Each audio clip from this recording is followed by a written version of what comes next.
എല്ലാവർക്കും നമസ്കാരം. ഞാൻ കഴിഞ്ഞ ദിവസം ചെയ്തൊരു വീഡിയോയ്ക്കകത്ത് ചോദിച്ചൊരു ചോദ്യമുണ്ട്. സത്യം പറയാനാണോ മീഡിയ, അതോ മീഡിയ പറയുന്നതാണോ സത്യം? ഇതെൻ്റെ ചോദ്യമല്ല കേട്ടോ. ജനഗണമന സിനിമയിൽ പൃഥ്വിരാജ് ചോദിച്ച ചോദ്യമാണ്. നമ്മൾ ഇന്ന് കാണുന്ന വാർത്തകൾ പലതും മീഡിയ അവർക്കനുസൃതമായിട്ട്, അവർക്ക് ഫേവറായിട്ട് ലെവലിൽ വളച്ചൊടിക്കുന്ന ഒരു കാഴ്ചയാണ് കാണുന്നത്. ഞാനിത് പറയാൻ കാരണം, ഇന്ന് കണ്ടൊരു പോസ്റ്റ്. ഇത് വന്നത് ഏഷ്യാനെറ്റ് ന്യൂസിലാണ്. കുറ്റാരോപിതരായ പുരുഷന്മാർക്കും സ്വാഗതം, മാല പാർവതി പെൺമക്കൾ ഗ്രൂപ്പിൽ. ഈ പെൺമക്കൾ ഗ്രൂപ്പ് എന്ന് പറയുന്നത് AMMA അസോസിയേഷൻ്റെ സ്ത്രീകളുടെ ഒരു കൂട്ടായ്മയാണ്. അതിൽ കുറച്ച് സ്ത്രീകൾ ചേർന്ന് തുടങ്ങിയ ഒരു കൂട്ടായ്മയാണ് ഈ പെൺമക്കൾ എന്ന് പറയുന്നത്. അപ്പോൾ അതിനകത്ത് മാല പാർവതി പറഞ്ഞു എന്ന് പറഞ്ഞുകൊണ്ട് പ്രചരിപ്പിക്കുന്ന ഒരു വാർത്തയാണിത്. കുറ്റാരോപിതരായ പുരുഷന്മാർക്കും സ്വാഗതം എന്ന് പറഞ്ഞിട്ട്. അപ്പോൾ ഈ ഒരു പോസ്റ്റ് കണ്ടപ്പോഴേക്കും ഇതെന്താണ് അപ്പോൾ പുതിയ വിഷയം? കാരണം കഴിഞ്ഞ ദിവസം വേറൊരു വാർത്ത കണ്ടിട്ടുണ്ടായിരുന്നു. ആ ഗ്രൂപ്പിനകത്ത് ഇപ്പോഴത്തെ പ്രസിഡൻ്റായ അവർക്കെതിരെ, ശ്വേതാ മേനോനെതിരെ പടപ്പുറപ്പാട് എന്ന് പറഞ്ഞിട്ടൊരു വാർത്ത കണ്ടിട്ടുണ്ടായിരുന്നു. ഒരു അസോസിയേഷൻ ആകുമ്പോൾ അതിനകത്ത് അഭിപ്രായ വ്യത്യാസങ്ങളുണ്ടാവും. ആ അഭിപ്രായ വ്യത്യാസങ്ങൾ ഉണ്ടാകുന്ന സമയത്ത് ഈ പറയുന്ന പോലെ ആരെങ്കിലുമൊക്കെ രാജിവെച്ച് പോവുകയാണെങ്കിലോ അല്ലെങ്കിൽ അങ്ങനെയുള്ള സിറ്റുവേഷൻസ് ഉണ്ടാകുമ്പോൾ അവിടെ ഒരു പോളിങ്ങും മറ്റുള്ള അംഗങ്ങളുമായിട്ട് സംസാരിച്ച് ഒരു വോട്ടെടുപ്പും കാര്യങ്ങളൊക്കെ നടക്കും. നിങ്ങൾ ഇതിനോട് യോജിക്കുന്നോ, ഇതിനോട് യോജിക്കുന്നില്ല എന്നൊക്കെ പറഞ്ഞ് അങ്ങനെയൊക്കെ സംഭവിക്കാം. അപ്പോൾ ഇതെല്ലാം അതിനകത്തുള്ള ആൾക്കാർ തന്നെ, ഈ AMMA അസോസിയേഷൻ എന്ന് പറയുന്നത്, അല്ലെങ്കിൽ അമ്മ അസോസിയേഷൻ എന്ന് പറയുന്നത് ഒരു കുടുംബമാണ് എന്ന് എല്ലാവരും പറയാറുണ്ട്. ഈ കുടുംബമാണ് എന്ന് പറയുന്ന ആൾക്കാർക്കകത്ത് നിന്ന് തന്നെ ഈ സാധനങ്ങൾ, ഈ വോയിസുകൾ പുറത്തേക്ക് പോകുന്നുണ്ട്. നമുക്കറിയാം, ശ്വേതാ മേനോൻ രമേഷ് പിഷാരടിയുടെ വോയിസ് പുറത്ത് വിട്ട് അത് വലിയൊരു ചർച്ചയ്ക്കൊക്കെ വഴിയൊരുക്കിയ ഒരു സാഹചര്യം ഉണ്ടായിട്ടുണ്ടായിരുന്നു. അപ്പോൾ ഈ സംഭവങ്ങളെല്ലാം കണ്ടപ്പോൾ ഞാൻ മാല ചേച്ചിയോട് സംസാരിച്ചിട്ടുണ്ടായിരുന്നു. അപ്പോൾ അവർ ഈ ഒരു വിഷയത്തെക്കുറിച്ച്, ഇപ്പോൾ ഈ പറയുന്ന വിഷയം, കുറ്റാരോപിതരായ പുരുഷന്മാർക്കും സ്വാഗതം എന്ന് പറഞ്ഞുകൊണ്ടുള്ള ആ ഒരു കാർഡിനിൽ വന്ന ആ വിഷയത്തെക്കുറിച്ച് ചേച്ചി എന്നോട് പറഞ്ഞ കാര്യങ്ങൾ ഞാനിവിടെ ആ വോയിസ് പ്ലേ ചെയ്യാം. നിങ്ങൾ ആ വോയിസ് മുഴുവൻ കേൾക്കുക, കേട്ടിട്ട് നമുക്ക് സംസാരിക്കാം. അതിന് മുൻപായിട്ട് മാല ചേച്ചിയുടെ ഒരു ഫേസ്ബുക്ക് പോസ്റ്റ് വന്നിട്ടുണ്ടായിരുന്നു. മാല പാർവതി ഒരു ഫേസ്ബുക്ക് പോസ്റ്റ് ഇട്ടിട്ടുണ്ടായിരുന്നു. കുറ്റാരോപിതരെ കൂടെ നിർത്തണമെന്ന് ഞാൻ പറഞ്ഞ ഒരു ഓഡിയോ ഇപ്പോൾ പ്രചരിക്കുന്നുണ്ട്. പല ചാനലിലും കണ്ടു. ഞാൻ പറഞ്ഞിരിക്കുന്നതിൽ നിന്ന് അടർത്തിയ വരി കാർഡായപ്പോൾ അതിൽ കുറ്റാരോപിതർക്ക് അമ്മയിലേക്ക് സ്വാഗതം എന്ന് കണ്ടു. സംഘടനയിലെ ഭാരവാഹികളായിരുന്നവരോട്, പ്രത്യേകിച്ച് ഇടവേള ബാബുവിനോട് സംസാരിച്ചതിനെക്കുറിച്ചാണ് ലീക്കായ വോയിസ് നോട്ട്. അതിൻ്റെ ഒരു ഭാഗം പുറത്തുവിട്ട് അമ്മയിലേക്ക് സ്വാഗതം എന്ന് പറയുമ്പോൾ തെറ്റിദ്ധാരണ ഉണ്ടാക്കുന്നു. അമ്മയിൽ ഇല്ലാത്തവരെയാണ് സ്വാഗതം ചെയ്യുക. ഇത് അതിൻ്റെ ആവശ്യമില്ല. കേസ് കൊടുക്കാനും മറ്റും മുൻകൈ എടുക്കാത്തതിനെക്കുറിച്ചുണ്ടായ സംസാരത്തിൻ്റെ ഒരു ഭാഗമാണ് പുറത്തു പോയിട്ടുള്ളത്. മുഴുവനായി പുറത്തുവിടാൻ അഭ്യർത്ഥിക്കുന്നു. അപ്പോൾ ഈ വാർത്ത, ഈ ഒരു ഓഡിയോ പുറത്തുവിട്ട മാധ്യമങ്ങളോട് മുഴുവൻ ഓഡിയോയും പുറത്തുവിടണം എന്നാണ് മാല പാർവതി ആവശ്യപ്പെടുന്നത്. അപ്പോൾ നമുക്കൊരു കാര്യം ചെയ്യാം. ഈ വിഷയവുമായിട്ട് ബന്ധപ്പെട്ട് ഞാൻ മാലച്ചേച്ചിയെ വിളിച്ചിട്ടുണ്ടായിരുന്നു. മാലച്ചേച്ചിയെ വിളിച്ചപ്പോൾ മാലച്ചേച്ചി എന്നോട് പറഞ്ഞ കാര്യങ്ങൾ, ഇവിടെ എന്തൊക്കെയോ ആരൊക്കെയോ ടാർഗറ്റ് ചെയ്തൊക്കെ സംസാരിക്കുന്ന പോലെ, അല്ലെങ്കിൽ ആരൊക്കെയോ ടാർഗറ്റ് ചെയ്ത് മാധ്യമങ്ങളെ കൂട്ടുപിടിച്ചുകൊണ്ട് വാർത്തകൾ വളച്ചൊടിച്ചുകൊണ്ട് കാര്യങ്ങൾ ചെയ്യുന്നതായിട്ട് തോന്നി. അതുകൊണ്ട് മാത്രമാണ് ഞാൻ ഈ വിഷയം മാലച്ചേച്ചിയോട് സംസാരിച്ചതും അവർക്ക് പറയാനുള്ള കാര്യങ്ങൾ പുറത്തേക്ക് വിടുന്നതും. നമുക്ക് മാലച്ചേച്ചിയുടെ ഓഡിയോ ഒന്ന് കേട്ട് നോക്കാം. മുഴുവൻ കേൾക്കാൻ നിങ്ങൾ കേട്ടിട്ട്, കാരണം പല വാർത്തകളുടെയും താഴെ കമൻറ്റ് വരുന്നുണ്ട്, ഇവരങ്ങനെയാണ്, ഇവരിങ്ങനെയാണ്, വ്യക്തിപരമാവുന്നുണ്ട്. പല കമൻറ്റുകളും, പല അധിക്ഷേപങ്ങളും വ്യക്തിപരമാവുന്നുണ്ട്. അപ്പോൾ അവർക്ക് പറയാനുള്ള ഭാഗം കൂടി കേൾക്കാൻ വേണ്ടിയാണ് ഞാൻ ഈ ഒരു ഓഡിയോ പുറത്ത് വിടുന്നത്. സോ നിങ്ങൾ മുഴുവൻ കേൾക്കുക, എന്നിട്ട് നമുക്ക് ബാക്കി സംസാരിക്കാം. കേൾക്കാം. ചേച്ചി നമസ്കാരം. ദേവാണേ, ഡേവിഡ് കോസ്റ്റ്. ഞാൻ വിളിച്ചതേ, ഇപ്പം എന്താ രാവിലെ ഒരു വാർത്ത കണ്ടു. ഇങ്ങനെ ഏഷ്യാനെറ്റിൽ വന്നൊരു വാർത്തയാണ്, ചേച്ചി കുറ്റാരോപിതർക്ക് സ്വാഗതം എന്നും പറഞ്ഞിട്ട്. അങ്ങനൊരു സ്റ്റേറ്റ്മെന്റ് ചേച്ചി പറഞ്ഞിട്ടുണ്ടോ എന്ന് അറിയാൻ വേണ്ടിയാ. ഞാനും കണ്ടു. ഞാൻ അതിന്റെ ഒരു ക്ലാരിഫിക്കേഷൻ ഫേസ്ബുക്കിൽ ഇട്ടിട്ടുണ്ട്. കണ്ടോന്ന് അറിയില്ല. ഫേസ്ബുക്കിൽ ഞാൻ പോസ്റ്റ് വായിച്ചു, പക്ഷെ അതിന്റെ ഒരു ക്ലാരിറ്റി കിട്ടാൻ വേണ്ടിയാണ് ഞാൻ വിളിച്ചത്. ശരി ശരി, ഞാൻ അതിന്റെ സാഹചര്യം പറയാം. അതായത് ഇപ്പോ നിങ്ങൾക്ക് ഞങ്ങൾ പ്രസ് കോൺഫറൻസ് നടത്തിയ സാഹചര്യമൊക്കെ അറിയാലോ. അപ്പൊ അതിനുശേഷം രമേഷ് പിഷാരടിക്കെതിരെ കേസ് കൊടുത്തു. അപ്പൊ രമേഷ് പിഷാരടിയെയും എന്തോ ഒരു വോയിസ് നോട്ടൊക്കെ പുറത്തുവിട്ട് ഒരു കുറ്റാരോപിതൻ, ഒരു വേറൊരു മോശക്കാരനാണ്, അങ്ങനെ ഒരു പേര് കൊടുത്തു. അപ്പൊ അദ്ദേഹം മാറി നിൽക്കുകയാണ്. എനിക്കിങ്ങനെ MLA ആയിട്ടൊക്കെ വരുന്ന ഒരാളാണ്, അപ്പൊ ഞാൻ ഒന്നും പെടാൻ ആഗ്രഹിക്കുന്നില്ല, അതുകൊണ്ട് അദ്ദേഹം മാറി. അപ്പൊ അങ്ങനെ വന്നപ്പോ കേസ് നടക്കുകയാണ്. ആരും കേസ് കൊടുക്കുന്നില്ല, കക്ഷി ചേരേണ്ടവരാരും കക്ഷി ചേരുന്നില്ല. അപ്പൊ അങ്ങനെ ഒരു സാഹചര്യം വന്നപ്പോ ഞാൻ ഇടവേള ബാബുചേട്ടനെ വിളിച്ച് ചോദിച്ചു, പിന്നെ ഇത് നിങ്ങൾ ആരും ഇങ്ങനെ മാറി നിന്നാൽ എങ്ങനെയാണെന്നൊക്കെ പറഞ്ഞപ്പോ ഞങ്ങൾക്ക് കുറ്റാരോപിതരല്ലേ. ഞാൻ പറഞ്ഞത് നിങ്ങൾ ഇങ്ങനെ കുറ്റാരോപിതരെന്നും പറഞ്ഞ് മാറി നിന്നാൽ എങ്ങനെയാണ്? ഇത് സംഘടനയുടെ കാര്യങ്ങൾ മുന്നോട്ട് കൊണ്ടേ, ഒരു കേസിന്റെ ഒരു കടലാസിന്റെ ഒരു പേപ്പർ ഇപ്പോൾ ഇവരൊക്കെ വേണം, ആർക്കും അറിഞ്ഞൂടാ, പഴയ 25 വർഷം ഭരിച്ച ആൾക്കാരല്ലേ. അപ്പൊ അദ്ദേഹം പറയും, എന്തിനാ പറയുന്നത്, നമ്മളൊക്കെ അത് നിന്നിട്ട് എന്ത് കാര്യമുള്ളൂ, ആർക്ക് വേണ്ടിയാണെന്ന് പോലും നമുക്ക് മനസ്സിലാവുന്നില്ല, ആരുടെ സപ്പോർട്ട് ഉണ്ടെന്ന് പോലും മനസ്സിലാവുന്നില്ല.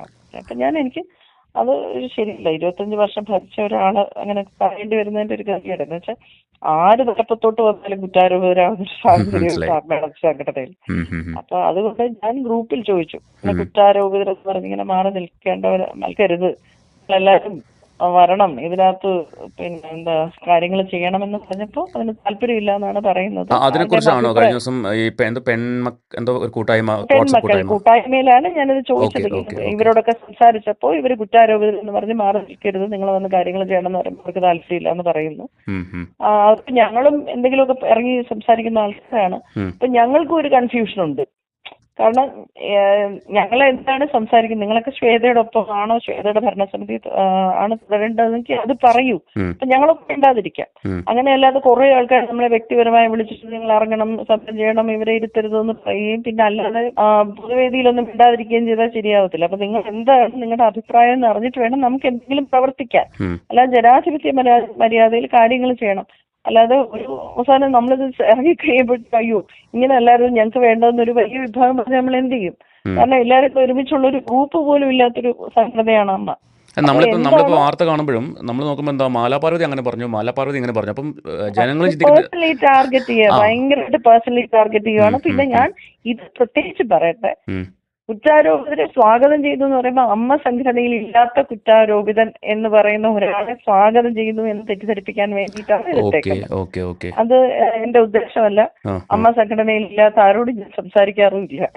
ഏഷ്യാനെറ്റ് പോലൊരു ചാനൽ ഇത് വരുമ്പോഴാണ് ആൾക്കാർക്ക് കുറച്ചധികം കൺഫ്യൂഷൻസ് വരുന്നത്. അതെ, അതെന്ന് വെച്ചാൽ ഒരു ടാർഗറ്റഡ് ആയിട്ടുള്ള ഒരു കാണാണത്. അപ്പോൾ ഞാൻ ഒരാളെയും അമ്മ സംഘടനയിൽ ഇല്ലാത്ത ഒരാളെ സ്വാഗതം ചെയ്യാൻ എനിക്ക് അർഹതയുമില്ല, അവകാശമില്ല, ഞാൻ ചെയ്യൂല.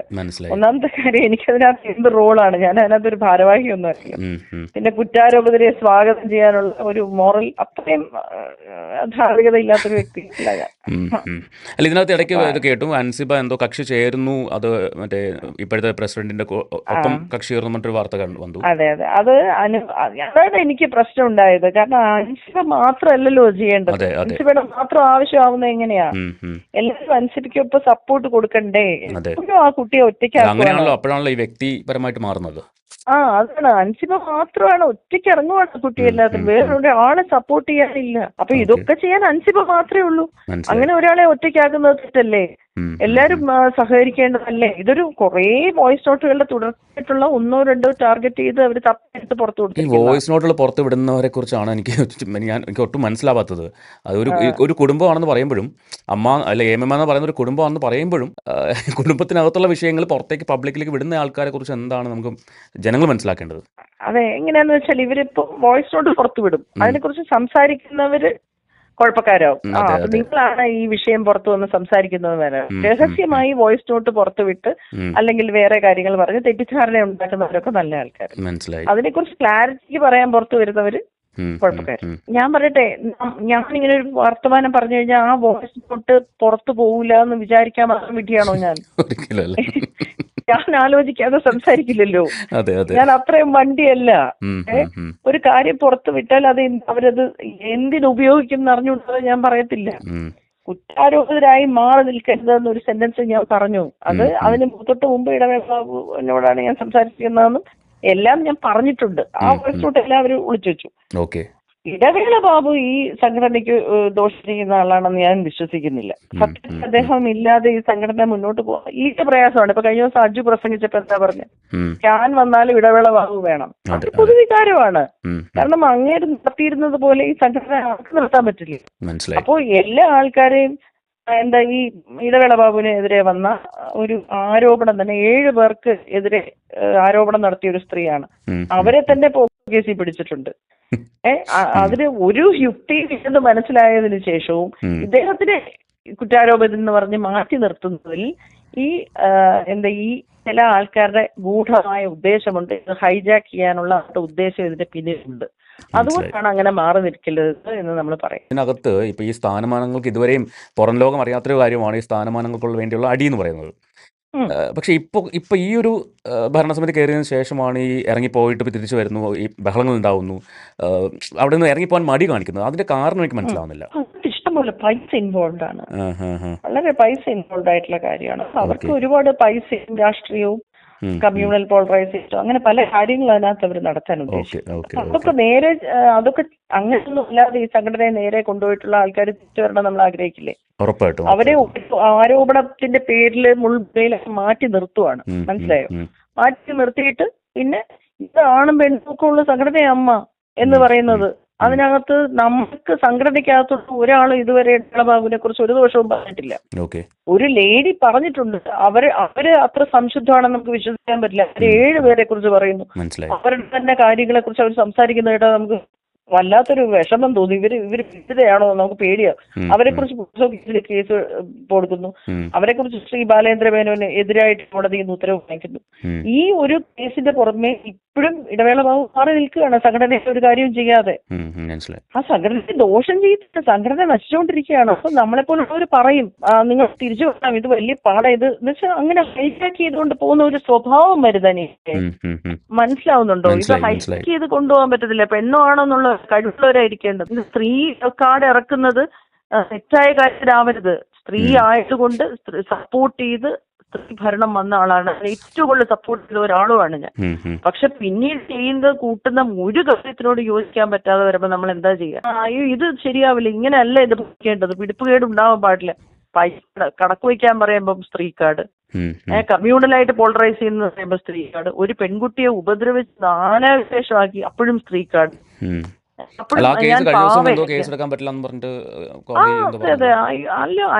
അനുഭവിച്ചു ഒരു 10 മാസം കുട്ടികളെ അനുഭവിച്ചതൊന്നും കൈ കണക്കില്ല. ഞാൻ പറയുന്നത് ജാതിയുടെയും മതത്തിന്റെയും പേരിൽ പോളറൈസ് ചെയ്ത് പ്രസ് കോൺഫറൻസ് വിളിച്ചും എനിക്ക് പറയാനുള്ള കാര്യം രാഷ്ട്രീയവൽക്കരിക്കുകയാണ്, ഇതിനകത്ത് രാഷ്ട്രീയം കടന്നു വരികയാണ്, ഇവിടെ കമ്മ്യൂണൽ പോളറൈസേഷൻ നടക്കുന്നുണ്ട്, ഇത് സാമ്പത്തികമായ കാര്യങ്ങളിൽ സംശയമുണ്ട്, ഇത് ഒരു ഞങ്ങൾ സ്ത്രീകളാണ് എന്ന് പറഞ്ഞ് ഇത് ഹൈജാക്ക് ചെയ്യാൻ ശ്രമിക്കുമ്പോൾ അങ്ങനെയൊന്നും പറ്റത്തില്ല. ഇത് നന്നായി നടത്തിക്കൊണ്ടിരുന്ന ആൾക്കാർ തിരിച്ചു വരണമെന്ന് പറയുക തന്നെ ചെയ്യും. തിരിച്ചു വരണം എന്ന് തിരിച്ചു വന്ന് ഇലക്ഷന് അല്ലെങ്കിൽ ഏതെങ്കിലും നിലയ്ക്ക് അവർ ഈ സംഘടനയെ മുന്നോട്ട് കൊണ്ടുപോകാനായിട്ട് നിങ്ങൾ ഉണ്ടാകണം എന്ന് അവര് പറയും. ഞങ്ങൾക്ക് ഇലക്ഷനിൽ നിൽക്കില്ല, ഞങ്ങൾ തൊട്ട് വരുന്നില്ല. വേണ്ട, ഒന്ന് സഹായിക്കോ, എന്താ ചെയ്യേണ്ടത് പറഞ്ഞുതരാമല്ലോ.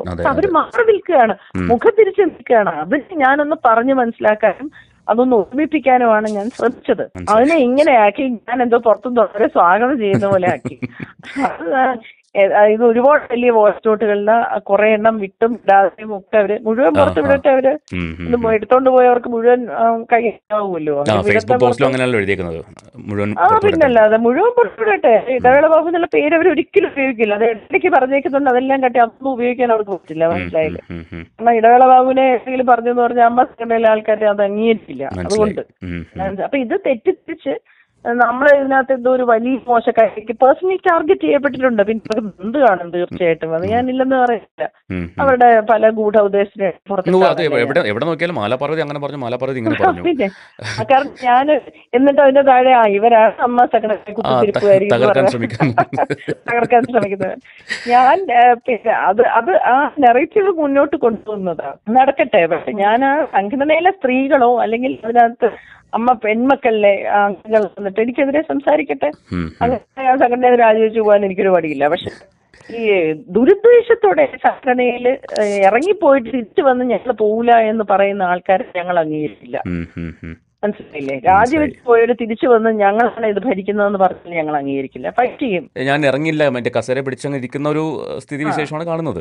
അതിന്റെ അത് ഞങ്ങൾ ഇനി പോവില്ല. മാത്രമല്ല ഇനി അടുത്ത ജനറൽ ബോഡി കഴിയട്ടെ.